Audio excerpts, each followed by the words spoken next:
Trucks are weighed down with it, and bags stuffed with it jam intersections. It's sniffed, sorted, and served piping hot right on the street. This is the tea harvest in China. How quickly does all of this tea need to be picked? It's intense. It's a race against time because Chinese-American tea buyer Charlene Wang was our guide. She took us past racing water, up into the terraced mountainside in southern China's Fujian province. As we walked up through these hills, motorcycles filled with tea are passing us. It seems like tea is everywhere at this time. This area has been completely specialized, not just in tea, but this one type of tea. It's about the terroir. So much like wine, the terroir is very important. Where it's from. Yeah, the climate, the landscape, the rainfall, the temperature really factor into how the finished tea will taste. The elements here are just the right mix for a type of oolong tea called tiaguanin, which is known for having floral, almost orchid-like notes. 好香，特别香。 Every year during the peak fall harvest, Charlene visits the Wang family, no relation. She eats with them, stays with them, and joins them picking. Ultimately, she'll buy their tea for her company, Tranquil Tuesdays. It's really important to develop a personal relationship with the people you're trusting to grow the leaves and produce it. The family's mother, Xu Baojian, has labored in these fields for the last 15 years.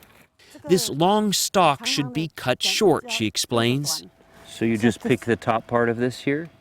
They replant these bushes every 7 years or so and can harvest them 3 times a year. Can you tell if this is going to be good tea while you're picking it? 好，今年这是长得好。 How good? You say it'll be good. After the tea leaves are picked, they're spread out and withered or dried in the sun.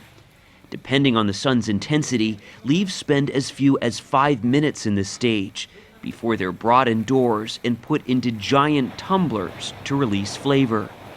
After almost 20 hours of care, the leaves are roasted and the stems removed by hand. It's tedious work. Tea was first used in ancient China as a medicine. It was a gift to the emperors as far back as 1000 BC. Even modern markets have a distinctly old-fashioned feel. Loose leaves are weighed as they have been for centuries. You can only really evaluate a tea by its taste. You can look at it, you can smell it, but really it's the taste that's going to let you know if it's good or not. At times, it seems more rough than refined, particularly when the bargaining begins.